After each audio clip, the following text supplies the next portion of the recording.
Assalamualaikum warahmatullahi wabarakatuh. Halo semuanya. Kali ini aku bakal sharing tentang apa aja sih tata tertib di UTBK 2020.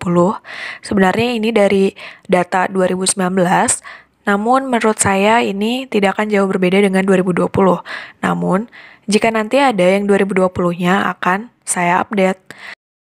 Nah, kenapa saya meng-up tata tertib ini? Karena ada kasus yang mengatakan bahwa pengumuman nilai UTBK-nya tidak keluar gara-gara melanggar dari tata tertibnya. Makanya harus dipahami apa aja sih tata tertib yang ada di UTBK. Nah, ini dibagi menjadi 3, yaitu sebelum ujian berlangsung, selama ujian berlangsung, dan setelah ujian berlangsung. Sebelum ujian berlangsung atau dimulai, peserta ujian harus sudah mengetahui ruang ujian dan lokasi ujian sehari sebelum ujian berlangsung. Jadi harus sudah disurvei dulu ya. Yang kedua, peserta harus membawa kartu tanda peserta ujian. Jadi nanti ada kartunya yang di-print, lalu fotokopi ijazah SMA atau SMK atau MA atau sederajat dan sudah dilegalisasi atau dilegalisir. Surat keterangan kesedang kelas 12 dan kepala sekolah dari kepala sekolah yang dilengkapi dengan pas foto berwarna terbaru bersangkutan dan dibubuhi cap sekolah. Ini sesuai yang di-upload saja di laman LTMPT.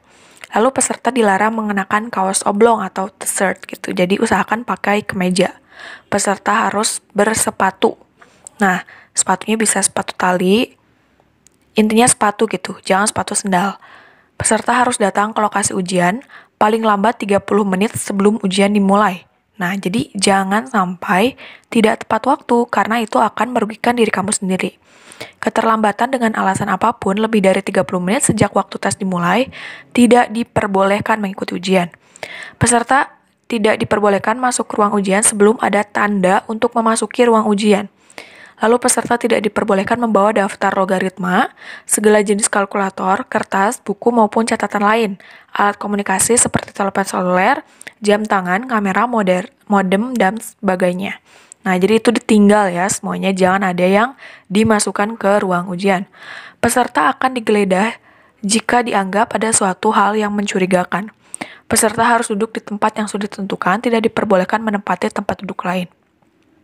Selanjutnya, peserta meletakkan kartu tanda peserta ujian dengan foto menghadap ke atas. Peserta yang kehilangan kartu tanda peserta ujian harus segera melaporkan diri kepada pengawas ujian. Dan yang terakhir, melakukan latihan UTBK sesuai dengan waktu yang disediakan untuk meyakinkan bahwa aplikasi sudah bisa digunakan.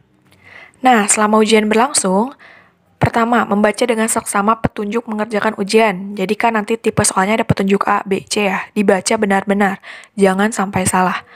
Yang kedua, memasukkan nomor peserta dan PIN setelah memilih pilihan menu mulai ujian.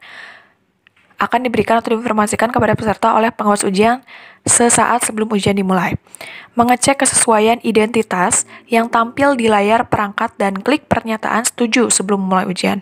Mengerjakan soal sesuai dengan lama waktu pengerjaan. Nah, sekarang tuh lama waktunya seperti ini. Oke, lanjut. Menjawab butir soal dengan cara memilih atau mengklik opsi jawaban menggunakan mouse. Peserta dapat mengubah pilihan jawaban dengan cara memilih atau mengklik pilihan jawaban yang dianggap benar. Jawaban otomatis terganti. Peserta dapat mengidentifikasi kelengkapan jawaban pada daftar soal di sisi kiri layar monitor. Jadi itu nanti ada rekapan dari jawabannya, nanti kamu lihat yang masih kosong yang mana. Soal-soal yang belum dijawab akan ditandai dengan bulatan warna merah, dan soal-soal yang belum dikerjakan ditandai dengan bulatan warna hijau. Selama ujian berlangsung, peserta dilarang menanyakan jawaban soal kepada siapapun, intinya jangan nyontek lah ya. Bekerja sama, memberi dan atau menerima bantuan, memperlihatkan pekerjaan kepada peserta lain, meninggalkan ruang ujian selama ujian berlangsung, jadi nggak boleh kamar mandi selama ujian. Usahakan sebelum ujian berlangsung. Menggantikan atau digantikan oleh orang lain, nah ini nggak boleh ada joki.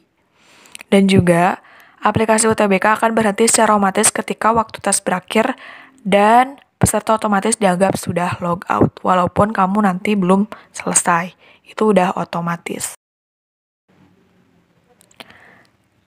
Yang terakhir, ini adalah yang setelah ujian selesai, memastikan kembali identitas dan jawaban yang telah diisikan sebelum klik tombol selesai ujian.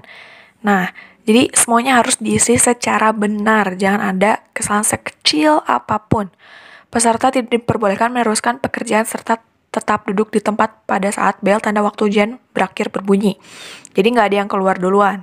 Semuanya keluar bersamaan. Peserta dapat meninggalkan tempat setelah diberikan instruksi oleh pengawas ujian.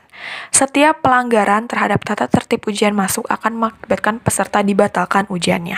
Nah, dari gambar yang tadi udah diperlihatkan di awal, itu ada salah satu peserta yang melanggar tata tertib peserta UTBK sehingga pengumumannya tidak keluar. Itu sangat disayangkan. So, jangan sampai kamu menjadi bagian dari yang seperti itu. Ikuti dan pahami tata tertib UTBK-nya dan jangan dilanggar. Good luck!